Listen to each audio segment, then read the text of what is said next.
Bonjour et bienvenue dans Les Voix de la Science, le podcast qui te présente chaque mois le portrait d'une ou d'un scientifique au travers d'interviews rafraîchissantes. Parce que la science est plurielle et l'éducation fondamentale, on plonge ensemble dans un océan de parcours, métiers et profils scientifiques parfois atypiques, en tout cas variés. Cette interview est réalisée par Oscar et je vous présente son invité, Mathieu Vidard, qui va nous raconter son parcours. L'interview va porter sur 3 sujets. Son parcours et l'histoire de l'émission, quels sont les nouveaux enjeux de la communication scientifique et comment vulgariser les sciences. Sans plus tarder, je vous laisse découvrir l'interview. Merci beaucoup d'être venu pour cette interview organisée par Je Science donc je suis. Vous avez animé plusieurs émissions de vulgarisation scientifique et notamment La Tête au Carré pendant plus de 10 ans. Et maintenant vous avez fait La Terre au Carré. Est-ce que vous pouvez nous en dire un peu plus sur votre parcours et sur ce qui vous a mené aux sciences ? Alors les sciences c'était vraiment le hasard le plus total dans ma vie parce que j'étais pas du tout préparé à ça. J'ai fait plutôt des études littéraires, donc j'ai passé un bac A à l'époque. Et puis ensuite j'ai commencé la radio assez jeune, en 1994, parce que j'aimais ça. C'était vraiment ma passion, c'était d'interviewer des gens, mais je pensais absolument pas à la science. Donc j'ai fait au départ, j'ai fait beaucoup de travail dans les locales de Radio France, où j'ai animé des programmes qui étaient assez diversifiés, il n'y avait pas forcément de thématique, on avait plusieurs rendez-vous. Et puis quand je suis arrivé à France Inter en 2004, j'animais les petits matins du week-end. Puis ensuite j'ai fait une émission le matin à 10h qui s'appelait Café Bazar, qui est une émission plutôt de dossiers sociétaux, donc j'avais des auditeurs en ligne, puis on parlait de tout un tas de sujets. Parmi ces sujets-là, de temps en temps, j'avais un petit peu de science, mais vraiment pas beaucoup. Et puis donc en 2006, la direction de France Inter m'a appelé en me proposant d'animer une émission scientifique tous les jours à 14h. C'était à moi d'imaginer ce que ça pouvait être. Et donc j'étais assez surpris, parce qu'évidemment, je pensais absolument pas avoir le niveau, et même d'être très très nul, puisque j'ai eu un au bac en maths, donc c'est pour vous situer un petit peu où j'en étais. Et puis voilà, on a réfléchi à un magazine d'actualité scientifique. On voulait quelque chose qui soit à la fois le reflet de la recherche en cours, et puis qui soit aussi assez près de l'actu quotidienne de la science, parce qu'il y a énormément de choses qui se passent en science tout le temps. Des publications qui paraissent tous les jours, des livres, des expos, etc. Donc on a imaginé ce programme d'1 heure, dans lequel en plus on pouvait parler vraiment de toutes les sciences. Donc ça c'était vraiment chouette dès le départ, puisqu'on avait autant les sciences dures que les sciences molles, les sciences humaines. Donc ça nous ouvrait quand même un champ, parce qu'il fallait fournir de la matière tous les jours sur l'antenne pendant 1 heure. Et c'est comme ça qu'a démarré donc, La Terre au Carré en 2006. L'émission a duré 13 ans.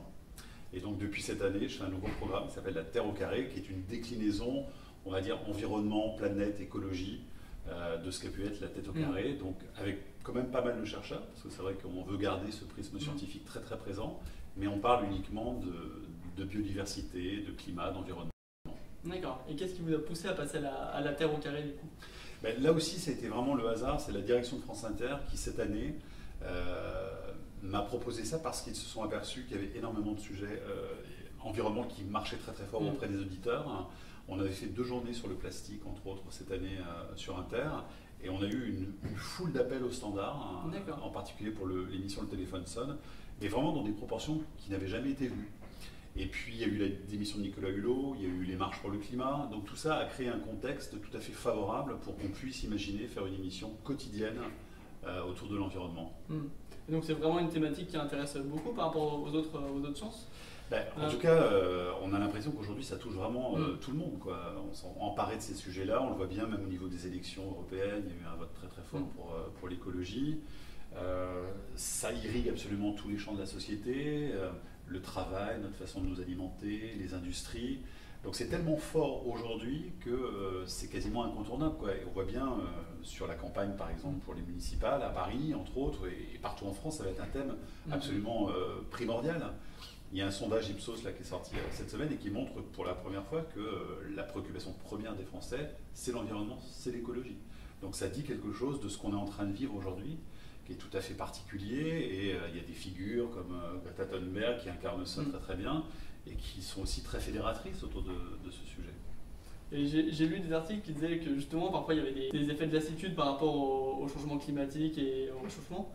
Est-ce que vous vivez ça aussi, ou est-ce que c'est quelque chose que...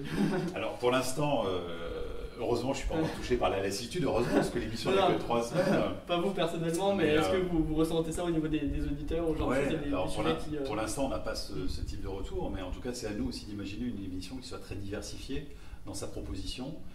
qui ne soit pas non plus anxiogène, c'est-à-dire qu'on ne va pas tirer les gens vers quelque chose de catastrophiste, de fin du monde, d'apocalypse, parce que sinon on va tous se tirer une balle dans le pied, quoi, ou dans la tête plutôt. Mais, donc on essaye de proposer des sujets qui soient très éclectiques, et moi je profite de la science justement pour aller explorer des disciplines où, comme dans la tête au carré, en fait, on est là pour suivre aussi un petit peu l'évolution des recherches des chercheurs. Donc on peut recevoir aussi des artistes, des écrivains.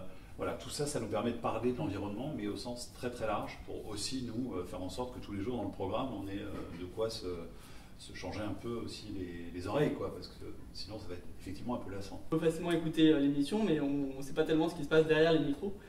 Comment ça se passe donc, pour organiser une émission comme La Terre au carré au niveau de l'organisation du travail? Il faut une grosse équipe, hein. Alors c'est notre cas, donc on est assez nombreux à travailler sur l'émission. J'ai 3 attachés de production qui s'occupent de trouver des sujets et d'appeler les invités pour faire des pré-entretiens avec eux. J'ai un rédacteur en chef qui coordonne absolument tout l'ensemble de l'émission, depuis les reportages aux chroniques, en passant par là aussi les sujets, les publications. J'ai une réalisatrice qui s'occupe, elle, un petit peu plus de la mécanique d'antenne, c'est-à-dire que c'est un peu le chef d'orchestre pendant le direct, hein, pour faire en sorte que tout se passe bien. Donc elle a un conducteur en main et c'est elle qui fait en sorte que voilà, les jingles, les disques, les interviews partent à la bonne heure. Et puis j'ai des chroniqueurs qui sont là aussi tous les jours avec moi, des reporters.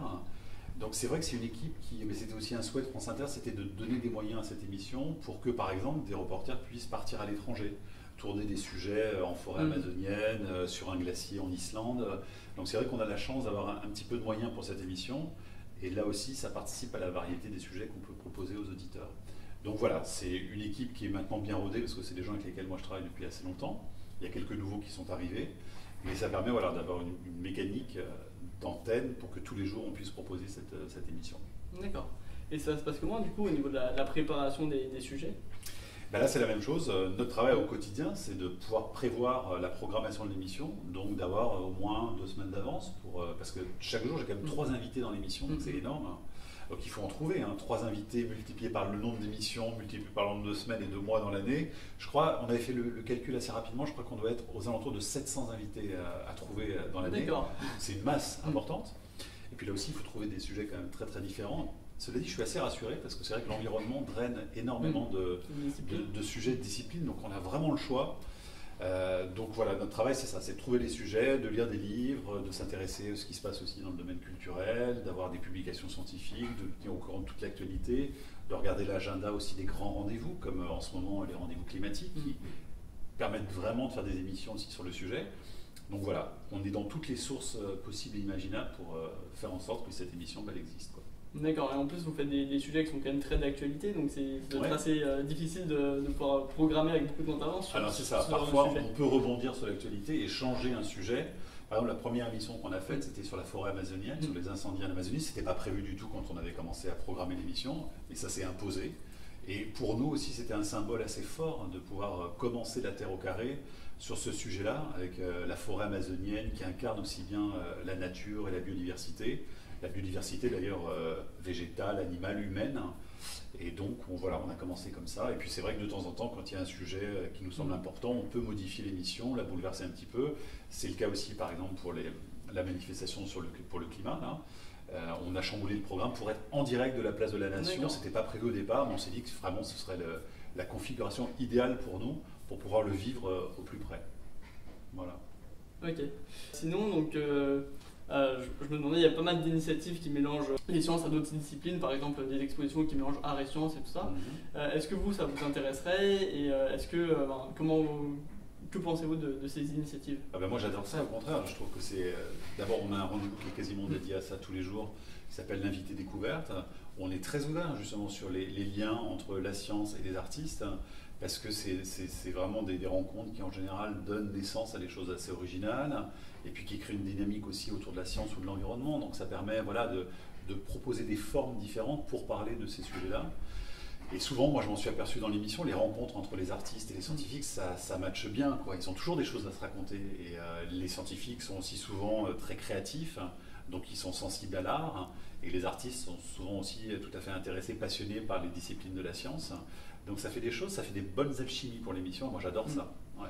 Et du coup, il y a d'autres thématiques qui vous intéressent en dehors des sciences? que vous voudriez mettre en avant pour la Terre au carré ou d'autres émissions éventuellement? De toute façon, après moi c'est vrai que maintenant je suis quand même dans ce domaine de la science ou de l'environnement, mais j'adore la musique par exemple, donc animer une émission musicale ça aurait pu aussi m'intéresser, une émission culturelle bien sûr, mais c'est vrai que maintenant j'aime profondément aussi ce domaine de la science, il m'intéresse beaucoup. Et puis j'aime les gens que je rencontre grâce à l'antenne, les chercheurs qui viennent, les scientifiques que je peux croiser, toutes les personnes qui sont impliquées passionnément, profondément dans les sujets qu'ils défendent. Et ça fait qu'à l'antenne, ça donne des rendez-vous intéressants aussi pour moi. J'apprends tout le temps des choses. Et puis j'aime la relation que je peux avoir justement avec ces personnes-là. Parfois c'est différent avec des artistes qui sont beaucoup plus rompus à l'exercice de l'interview, c'est pas pareil. Mais moi j'aime justement la proximité qu'on peut avoir avec un chercheur pour être directement dans le sujet, dans la connaissance, et je trouve que c'est enrichissant, c'est vraiment intéressant. Et du coup, est-ce que le fait d'avoir animé ces émissions, ça vous a fait changer d'avis vis-à-vis de la science En fait, j'avais pas tellement d'idées sur la science avant de faire la tête au carré, parce que c'était vraiment pas mon domaine, et puis j'ai l'impression que j'étais nul dans ces domaines-là, et que voilà, ça faisait pas vraiment partie de ma vie, et j'ai tout découvert grâce à l'émission en fait. Enfin, j'ai découvert beaucoup de choses grâce à l'émission. Il me reste encore plein de choses évidemment à découvrir, mais c'est vrai qu'on a quand même eu une vision tellement large de toutes les disciplines possibles et imaginables que là aussi, c'est une opportunité pour moi à titre personnel vraiment formidable.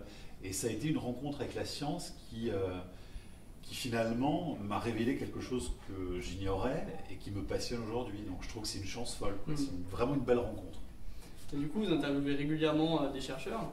Est-ce que vous auriez également aimé faire de la recherche après les différentes émissions? C'est vrai que maintenant, vu mon grand âge, ce serait difficile de commencer maintenant, mais si j'avais dû choisir, par exemple, dans les sciences, il y a plein de domaines qui m'intéressent.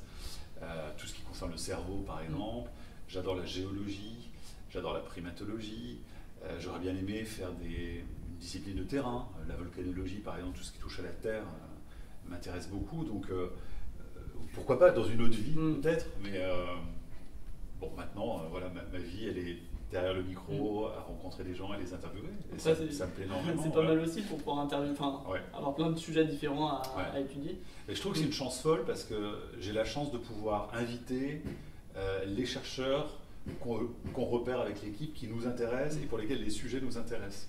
Donc tous les jours a priori quand même j'arrive au micro en me disant chouette quoi, je vais pouvoir poser des questions à quelqu'un qui m'intéresse. Donc ça, c'est vraiment un luxe. C'est une chance folle que j'ai tous les jours de faire ça. Comment est-ce que vous faites donc, pour sélectionner les personnes qui vont intervenir? Alors ça, le travail de sélection des invités, c'est hyper important. Je pense que le succès de l'émission, il repose là-dessus. C'est-à-dire sur la qualité des gens que je reçois, à pouvoir vulgariser la science. Hein, parce que sinon, on perd tout le monde. Donc la qualité que je demande moi aux chercheurs, c'est de pouvoir parler simplement, sans exclure évidemment le fond, mais d'essayer de trouver quand même des mots pour les auditeurs qui, eux, ne sont pas en grande majorité des scientifiques. 95% je pense des gens qui écoutent la tête au carré ou la Terre au carré ne sont pas des gens forcément dans le domaine de l'environnement ou de la science. Donc il faut vraiment que les scientifiques fassent cet effort de se mettre à la portée de tous et à ma portée aussi, puisque moi je ne suis pas scientifique. Donc en faisant cet effort d'explication et c'est sur cette qualité-là qu'on invite les gens, c'est-à-dire leur capacité à vulgariser et à expliquer au plus grand nombre. Donc quand on ne connaît pas quelqu'un, on se renseigne, enfin, on va sur Google, on va voir s'il y a des vidéos, si la personne sait parler convenablement. Et parfois ça arrive que ce ne soit pas le cas. Donc dans ce cas-là, on préfère ne pas inviter la personne et en choisir une autre. Parce que pour l'antenne, pour la radio, vous en tant qu'auditeur de radio, si la personne ne vous captive pas, vous allez tout de suite changer de poste parce que voilà, il n'y a rien qui va vous retenir. Donc on est retenu par le récit qu'on nous fait. Donc c'est extrêmement important d'avoir des gens qui savent raconter des histoires. D'accord. Et sinon, donc, comment est-ce que vous faites pour choisir d'inviter sur des thématiques qui peuvent être un petit peu débattues encore dans le milieu scientifique? C'est-à-dire, vous pensez à quoi? Je ne sais pas, pour avoir par exemple des contre-arguments, ce genre de choses sur des hypothèses qui sont encore un peu débattues. Alors, soit on choisit de faire des débats, mais ce qui est souvent difficile et presque un peu stérile, c'est-à-dire qu'au début j'ai fait des débats par exemple sur les OGM, la génétique, le nucléaire, sur des sujets plutôt un peu clivants, ou sur les nanotechnologies par exemple.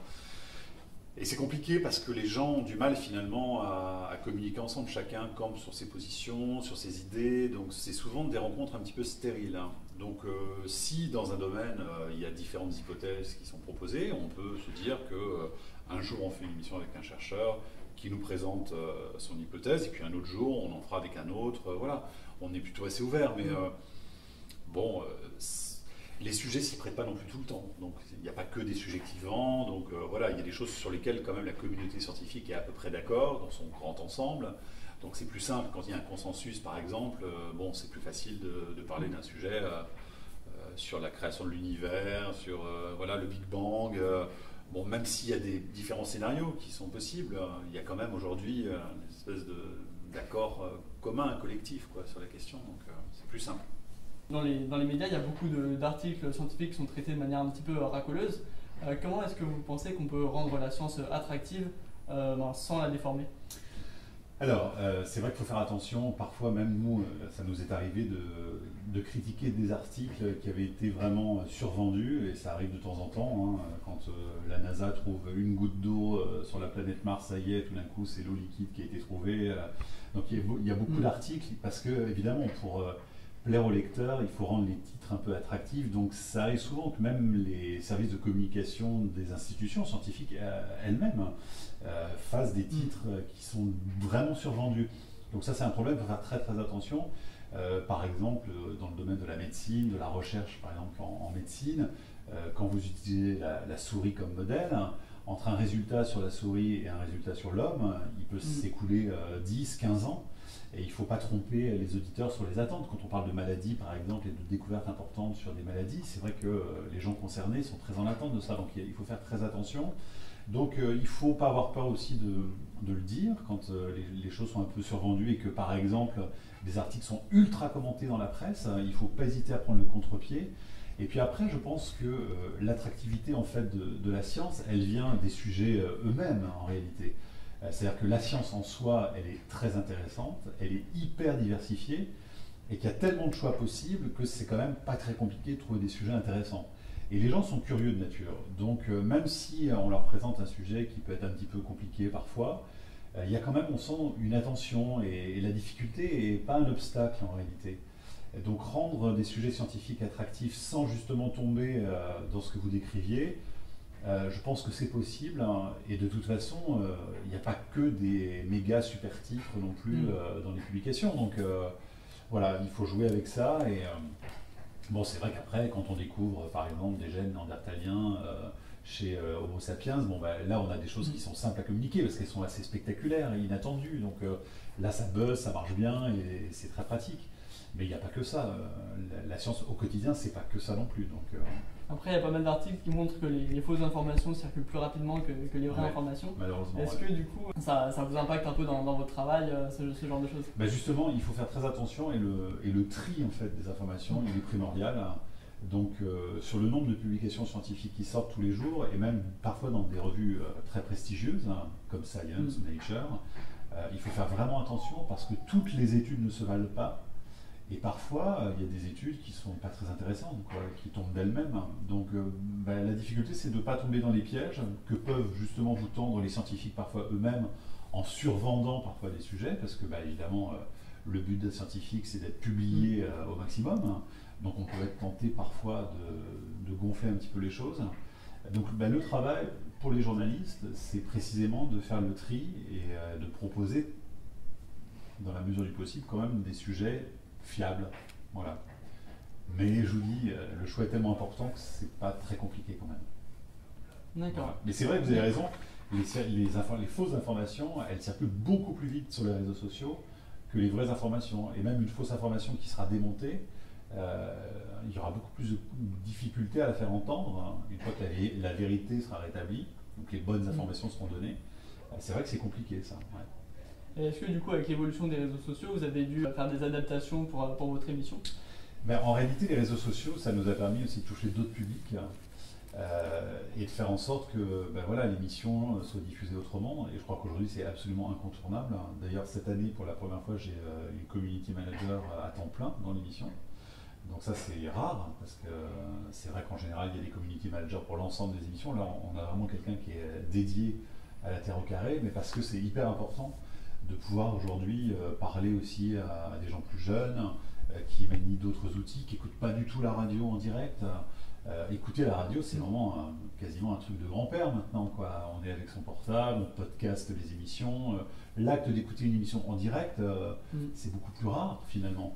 Même si, bon, il y a encore beaucoup d'auditeurs, mais on voit quand même que petit à petit, il y en a de moins en moins.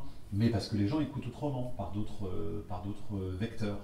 Donc nous, on essaie de s'adapter, de proposer des formats vidéo aussi, de faire de l'image un petit peu. Maintenant, les studios de radio, c'est quasiment des studios de télévision. Il y a des lumières partout, il y a des caméras partout, parce qu'on pense à faire des supports pour le web. Et nous, c'est important. Là, donc on a bon, évidemment le classique Twitter, Facebook, Instagram. Et c'est vrai qu'on fait aussi des formats avec nos invités qu'on filme pour après diffuser sur le web et proposer autre chose finalement et à d'autres publics. Donc ça, c'est intéressant parce que du coup, ça a redynamisé aussi la façon de faire de la radio et de l'interview. Et est-ce que le fait que les sujets scientifiques ne soient pas forcément tous aussi faciles à vulgariser, est-ce que ça introduit pas des biais dans la manière de présenter la science actuellement? Je pense pas. Je pense que la difficulté ne doit pas être un obstacle, vraiment. Et que, encore là, tout repose sur le scientifique qui va vous raconter les choses. Ça me arrive très souvent de faire des émissions sur la physique quantique, sur la biologie moléculaire. C'est des sujets plutôt assez compliqués quand même. Mais si vous avez des gens qui vous en parlent bien, vous pouvez surmonter vraiment toutes ces difficultés, quoi. Donc, comme je vous ai dit tout à l'heure, ça repose sur ce talent que peut avoir le chercheur à expliquer ce qu'il fait. Et dès que vous avez la bonne personne, vous pouvez parler vraiment de tout et l'âpreté d'un sujet n'est plus un problème vraiment, quoi. Il y a peut-être une discipline aussi plus compliquée, c'est les mathématiques. Parce que parler des mathématiques avec le langage des mathématiques, c'est impossible, quoi. Si vous ne le maîtrisez pas, vous perdez tout le monde tout de suite. Alors c'est un petit peu compliqué les maths. Alors du coup, on peut parler de l'histoire des mathématiques ou de l'histoire des hommes ou des femmes qui ont fait les mathématiques. On essaie de trouver des petits pas de côté. Mais c'est vrai que réellement, moi, j'ai jamais fait d'émission entière sur peut-être sur le nombre pi ou sur quelques équations, mais toujours en passant quand même par l'histoire, quoi. Parce que les maths, c'est quand même difficile d'en parler. Voilà, mais c'est peut-être le seul sujet, parce que même en physique quantique ou en relativité générale, vous avez quand même des choses sur lesquelles vous pouvez vous raccrocher, quoi. Vous avez compris déjà, vous êtes dans l'infiniment grand, dans l'infiniment petit. Que vous êtes à différentes échelles, ça vous met dans une prédisposition pour comprendre le sujet même s'il est dur. Nous, on voit dans notre association qu'il y a beaucoup de personnes qui souhaiteraient s'investir dans la vulgarisation scientifique. Est-ce que vous auriez des conseils à donner à ces personnes-là qui souhaiteraient justement se lancer là-dedans?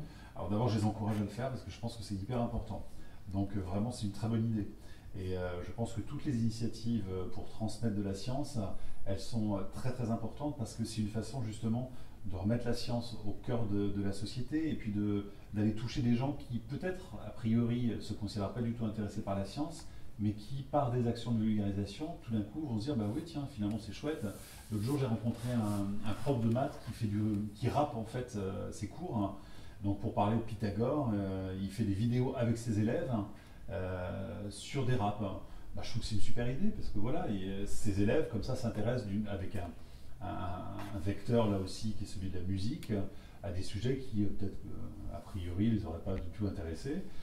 Donc les conseils que je peux donner, c'est évidemment y aller et c'est peut-être d'être très créatif pour trouver des formes aussi originales qui fassent que voilà, on soit tout d'un coup captivé, intéressé, accroché par la science. Mais il faut vraiment y aller, quoi. C'est hyper important. Et moi, je suis super heureux quand je vois que des jeunes, justement, ont déjà cette conscience-là. Parce qu'il y a des scientifiques adultes, par exemple, qui s'en fichent de vulgariser, ça ne les intéresse pas, ils considèrent que ça ne fait pas partie de leur métier. Mais par contre, il y a plein de jeunes étudiants ou plein de jeunes scientifiques qui, eux, créent des chaînes YouTube, qui organisent des débats avec des chercheurs pour diffuser la science. Et ça, il faut vraiment explorer ça au maximum. Ouais. Vous avez lancé la Terre au carré. Comment est-ce qu'on peut faire pour mobiliser les gens autour de la question environnementale? Ah, bonne question. Alors déjà, j'ai l'impression quand même qu'une partie de la population est intéressée d'elle-même à ces questions-là. On le voit hein, vraiment dans les sondages, dans les discussions aujourd'hui avec les gens. Dès qu'on parle d'environnement, les gens s'emparent du sujet. C'était une histoire de vieux babacou il y a quelques années de ça. Les écolos étaient vraiment des gens marginaux. Et là, aujourd'hui, ça irrigue toute la société. On voit vraiment ça d'une façon très très claire. Mais il y a encore plein de gens qui s'y intéressent pas. Il ne faut pas non plus imaginer que tout le monde s'intéresse à l'écologie. On a fait un sujet justement là sur les marches pour le climat. Et on est allé interroger aussi des jeunes devant les lycées qui ne s'intéressent pas du tout à ça et qui disent bah non, moi le climat je m'en fiche, c'est loin de moi, j'ai d'autres préoccupations, je préfère voilà, aller en cours même que faire la grève pour le climat. Donc voilà, il faut bien être conscient quand même que tout le monde ne s'intéresse pas à ça et que même si on est le nez dedans en permanence, nous dans une émission ou quand on fait partie d'associations, etc., c'est pas forcément non plus un centre d'intérêt pour tout le monde. Mais en revanche, quand même, intéresser les gens à ces questions-là, bah, c'est leur faire comprendre les enjeux qu'il y a autour, c'est-à-dire leur parler justement des études scientifiques qui sortent sur l'effondrement des populations d'insectes, de poissons, d'oiseaux. Les gens sont sensibles à ces choses-là. Et quand ils observent eux-mêmes les conséquences finalement de ces changements environnementaux, je pense qu'assez rapidement, ils deviennent sensibles à ces questions-là. Alors le climat, c'est plus facile quand on a des canicules de pouvoir en parler, parce que tout d'un coup, les gens, ils sont concernés dans leur chair, quoi, dans leur ressenti, dans leur physiologie. C'est vrai qu'autrement, parler du climat sur des échelles de décennies ou d'un siècle, c'est compliqué. Donc ben voilà, il faut trouver des choses, et puis là encore, il faut inviter des gens qui sont intéressants, qui ont des choses à raconter, qui étudient sur le terrain aussi la façon dont les écosystèmes évoluent. Voilà, donc le but d'une émission comme celle-là, c'est pas de convaincre absolument les gens qu'il faut s'intéresser à l'écologie, mais en tout cas, c'est de leur montrer qu'il y a beaucoup de gens qui travaillent sur le sujet et que la planète, c'est un écosystème en soi avec des interactions dans lesquelles l'homme a une place tout à fait particulière. Donc, en fait, nous, c'est une proposition qu'on fait avec cette émission-là. Et puis, ce qu'on voit aussi qui est très intéressant, c'est qu'il y a énormément de gens qui ont des initiatives à titre individuel ou collectif, au niveau de leur immeuble, de leur ville, des associations, des écoles. Tout le monde se mobilise dans plein de domaines et ça c'est vraiment génial parce qu'il y a une espèce de dynamique en ce moment et c'est très créatif aussi. Les gens essaient de trouver des idées pour agir aussi à leur échelle parce qu'ils se rendent bien compte qu'au niveau politique, le compte n'y est pas, quoi, et que les hommes politiques sont encore très lents à prendre des décisions d'ampleur, quoi, pour arriver à être à la hauteur des enjeux précisément. Je trouve ça justement très intéressant dans votre émission parce que ça montre plein d'idées alternatives et de solutions alternatives. Ouais. Mais comment est-ce que vous faites donc, pour départager un peu le contenu scientifique du contenu militant, si je peux dire? Est-ce que ça ne pose pas un problème justement d'être à la fois scientifique et militant Ben, je pense que en fait, d'abord les deux ne sont pas incompatibles. On peut être scientifique et militant. On peut être scientifique sans être extrêmement militant. On peut être très militant sans être du tout scientifique. Moi, ce que j'aime bien dans l'émission, c'est qu'on est ouvert aussi pour entendre la voix de tout le monde. Et pas seulement d'ailleurs des gens qui sont des écologistes, mais on pourrait très bien aussi accueillir des agriculteurs qui utilisent l'agriculture conventionnelle, qui utilisent des produits chimiques pour voilà, savoir quel est leur rapport aussi à la terre, à leur métier, parce qu'ils ont des choses aussi à nous dire. Et je pense qu'il faut exclure absolument personne. Par contre, peut-être qu'il faut faire attention entre un sujet purement idéologique et un sujet qui a un vrai fond scientifique. Là, j'ai reçu par exemple un naturaliste qui a fait tout un travail sur la chasse, mais plutôt d'un point de vue très scientifique. Donc c'était intéressant, il a mené une enquête de terrain pour apporter aussi des chiffres, pour essayer de dresser un tableau de ce qu'est la chasse aujourd'hui. Et ce n'était pas juste un militant idéologue qui venait nous parler de ce qu'il pensait des chasseurs. Donc voilà, mais c'est vrai qu'il y a beaucoup d'idéologie, parce que les gens portent aussi passionnément ces questions-là. Mais c'est normal, et ça fait intrinsèquement partie de la question environnementale. Mais c'est intéressant aussi, il faut recevoir des gens qui portent aussi ces sujets-là, c'est des gens très actifs, et qui font aussi en sorte que les lignes bougent, donc c'est intéressant. Et comment faire donc, dans le cas d'idéologies qui ne sont pas forcément très scientifiques? Je pense notamment aux polémiques qu'il y a pu avoir autour des OGM. Est-ce qu'il faut lutter contre ces croyances qui ne sont pas forcément scientifiques, ou justement les accepter puisqu'elles peuvent être mobilisatrices? Moi je pense que là il faut vraiment laisser la parole à la science. C'est-à-dire que dans ces cas-là, il faut faire attention aussi à la proportion qu'on accorde à ceux qui critiquent et ceux qui sont dans la recherche par exemple. Je pense au climat aussi. On ne va pas donner forcément un temps de parole équivalent à des climato-sceptiques, alors qu'à côté il y a une communauté scientifique qui est énorme, qui permet d'écrire des rapports avec le GIEC, et qui est quand même, enfin, sur cette question-là, il y a quand même un consensus sur l'impact humain des activités sur le climat, enfin voilà. Donc c'est vrai qu'on ne peut pas accorder le même temps de parole à des climato-sceptiques qui démontrent ça en permanence. Donc c'est un juste dosage, voilà. C'est de se dire quelle est la parole qu'on a envie de faire entendre. Donc c'est aussi des choix, c'est sûr parfois, mais Moi, j'ai quand même tendance à penser que la parole scientifique, elle est très intéressante parce qu'elle peut aussi nous sécuriser quand il y a un sujet qui est vraiment très controversé ou sur lequel il y a beaucoup justement de militantisme ou d'idéologie. C'est de se raccrocher plutôt à la science dans ces cas-là. Comme ça, au moins, on a une base sur la recherche et sur le factuel. Et puis après, tout ce qui est militantisme, on peut l'écouter et l'entendre aussi, mais voilà, il faut bien séparer les choses. Et sinon, il y a beaucoup de fausses informations qui circulent dans le milieu de l'écologie. Comment est-ce que vous conseillez à vos auditeurs éventuellement de faire pour se retrouver au niveau des vraies informations Ouais, ça c'est compliqué, parce qu'aujourd'hui avec le web tout circule. Donc c'est vrai qu'il faut exercer sa pensée, son sens critique, quoi. Et ça, c'est vrai que ça doit s'apprendre aussi dès le plus jeune âge. Et je suis content parce que dans beaucoup de classes maintenant aussi, les profs apprennent à leurs élèves à essayer de déceler aussi les fausses informations. Donc tout ce qui est fake news aujourd'hui, ça devient un vrai sujet aussi d'enseignement parce que c'est un enjeu très fort de ne pas plonger non plus dans la fausse science ou dans les fausses informations parce qu'après, ça fait aussi des citoyens qui vont prendre des décisions avec leur bulletin de vote influencés par justement ces fausses informations. Donc c'est un vrai problème de société ça aujourd'hui, la circulation de toutes ces fausses informations. Donc je pense que c'est encore là aussi peut-être au travail des scientifiques déjà de choisir les informations sur lesquelles on peut quand même s'asseoir, sur lesquelles il y a quand même quelque chose qui est vérifié et qui ne fait pas l'objet de controverses. Mais malheureusement, je pense qu'avec le web et l'immensité des réseaux sociaux, je pense que c'est très difficile aussi de lutter contre ça. Mais il faut faire de la pédagogie, il faut être conscient de ces problèmes. Donc c'est en parlant aussi régulièrement que du coup on exerce son esprit critique. Ouais. Mais c'est un vrai problème. Ouais. Donc on arrive bientôt à la fin de l'interview. Est-ce que vous avez quelque chose à rajouter ou un sujet dont vous voudriez parler Il y a plein de sujets dont on pourrait parler parce que c'est tellement vaste. Moi ce que j'ai envie de dire c'est que je pense que la science est vraiment un domaine ultra passionnant, quoi.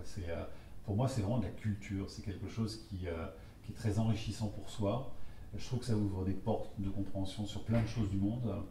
Et je pense qu'il faut au maximum valoriser la science dès qu'on peut le faire, parce que ça doit intéresser tout le monde, quoi. Et je pense que le travail de vulgarisation que vous faites, vous aussi, ici à Jussieu, il faut l'encourager. Et rencontrer des chercheurs et consacrer du temps à la diffusion de ces disciplines parce que là aussi, d'abord en tant que citoyen, on a aussi un mot à dire quand même sur le travail des chercheurs puisqu'on finance les recherches publiques et puis c'est passionnant et ça déjà en soi ça suffit, c'est de la culture, c'est absolument génial et il faut s'embarquer là-dedans sans appréhension, quoi. Et toutes les disciplines sont intéressantes, je trouve qu'il faut vraiment essayer d'avoir une espèce de vision comme avaient les philosophes au 19e qui étaient des intellectuels multicartes, quoi, qui avaient vraiment des centres d'intérêt très larges. Et je trouve que voilà, c'est ça qui est formidable avec la science, c'est que ça ouvre des fenêtres extraordinaires sur le monde.